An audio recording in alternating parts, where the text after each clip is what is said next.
Now, we'd like to bring someone to the stage, the Trevor Project's CEO, who started as a volunteer and is now leading the organization into the future. So please, once again, you've been doing a good job of this, but put your hands together one more time for Project CEO, Amit Paley.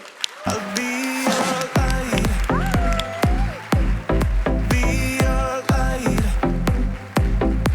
I'll be your light. If it gets too dark. Tonight, we are gathered to celebrate the Trevor Project and support our 21-year-old movement to end suicide among LGBTQ young people.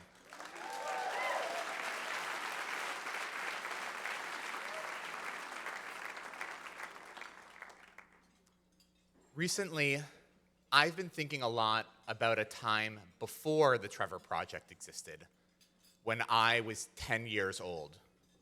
It was 1992, and I was a closeted fifth grader living in suburban Boston.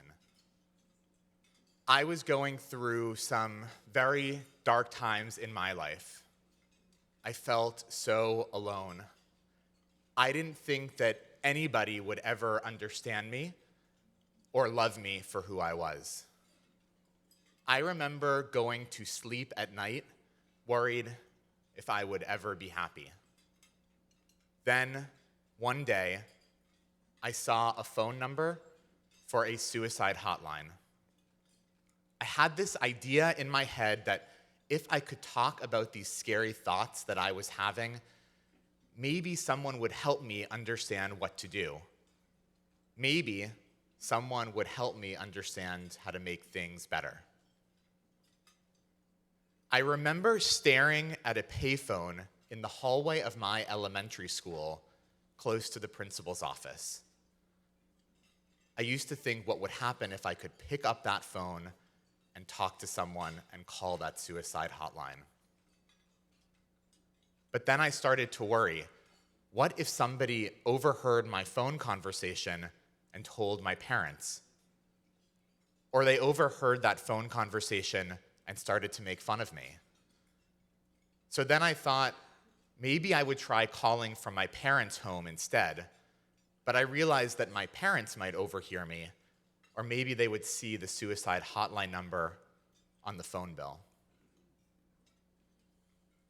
I was 10 years old, and I was filled with shame, and I was filled with fear.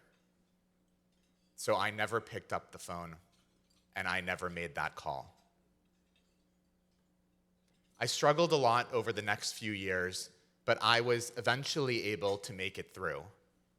When I was in college, I finally had the courage to get help and to feel comfortable coming out.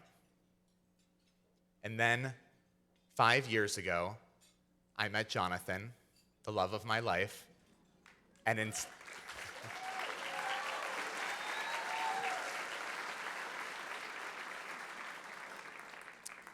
6 days, we are getting married.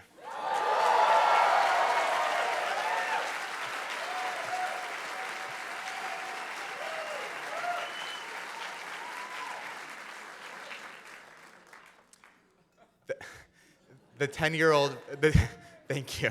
The 10-year-old version of me never thought that would be possible, or to be here on a stage talking about how I was marrying a man and people cheering about it. Think about the 10-year-old version of you. Do you remember your fears? Do you remember your dreams? Could you have imagined all that you would accomplish as an adult? Or that one day you would be here in this room supporting the Trevor Project's life-saving work? There are so many LGBTQ young people out there with their own dark moments, just like that 10-year-old version of me and the childhood version of you. At the Trevor Project, we hear their stories every single day. Some of you know that I've been a Trevor Lifeline counselor for the past 8 years, long before I became the CEO of this organization. And I've supported young people through many of those tough conversations.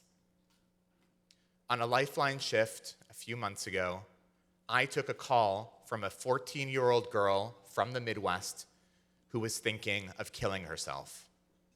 She worried about what her religious parents would think if they ever found out that she liked girls, especially her mother, who once said that if she ever found out that one of her children was gay, that she would never accept their partner in their home.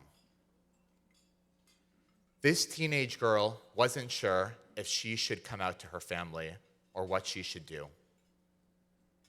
I told that young girl what we tell so many of the young people who reach out to us every single day, that yes, there may be people like your mother who don't accept you for being who you are, but that there are many, many people who will not only accept you for being who you are, but will celebrate you for being who you are.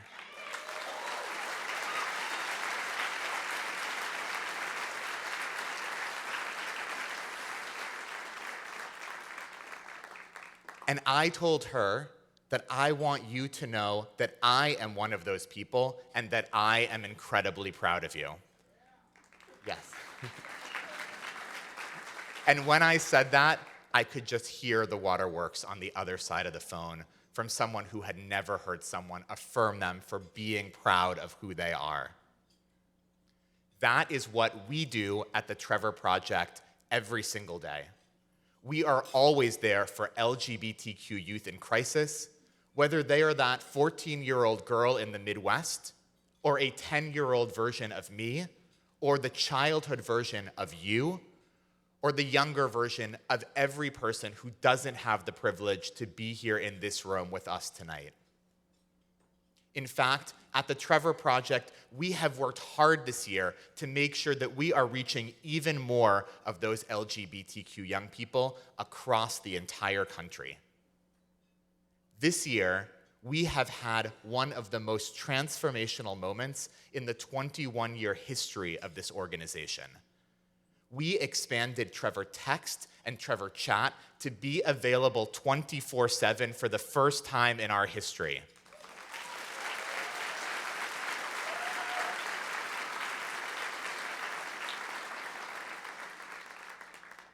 When I was 10 years old, you could only reach a suicide hotline over the phone. But it is 2019, and now so many young people prefer to communicate over text and over chat, not just because they are digital natives, but because it gives them the opportunity to have a private and safe conversation. They don't have to worry about being overheard on the phone, and they don't have to worry about being misgendered because of the sound of their voice. And LGBTQ youth are responding to this expansion. How do we know? Because we have served nearly 3 times as many LGBTQ youth through our text and chat crisis services over the past year. Nearly 3 times as many.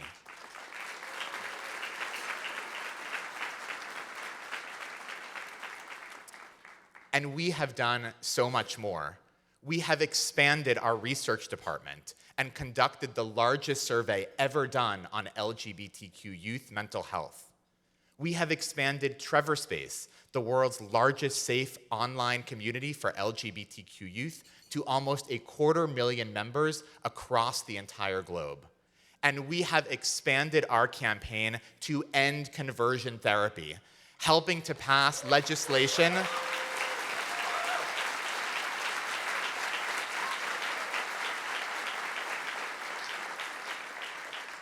We helped to pass legislation in 4 more states this year alone, and we will not rest until we protect LGBTQ youth from this dangerous and discredited practice in every single state in this country, once and for all.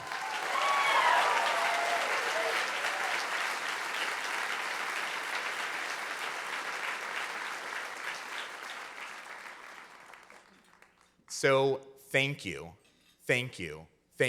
to every person in this room and everyone watching at home who has supported the Trevor Project and made all of these accomplishments possible. but there is still so much more work to do. We recently put out research that there are more than 1.8 million LGBTQ young people who seriously consider suicide every single year in the United States. That's more than 1.8 million. One day, we will reach every single one of those young people in crisis, but we're not there yet. And we do not have the luxury of growing slowly. We are literally talking about life and death. That is why we need to build a global movement to end suicide among LGBTQ young people now.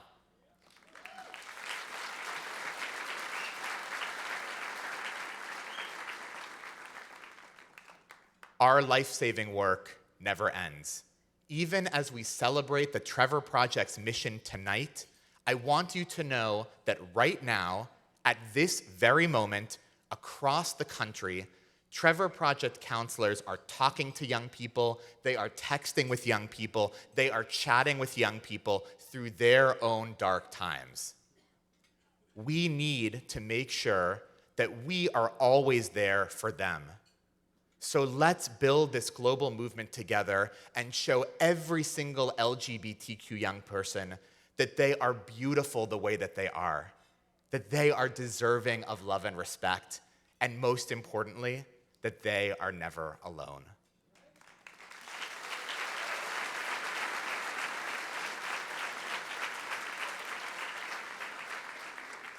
Thank you all so much for being with us here tonight, and I hope that you have an amazing evening.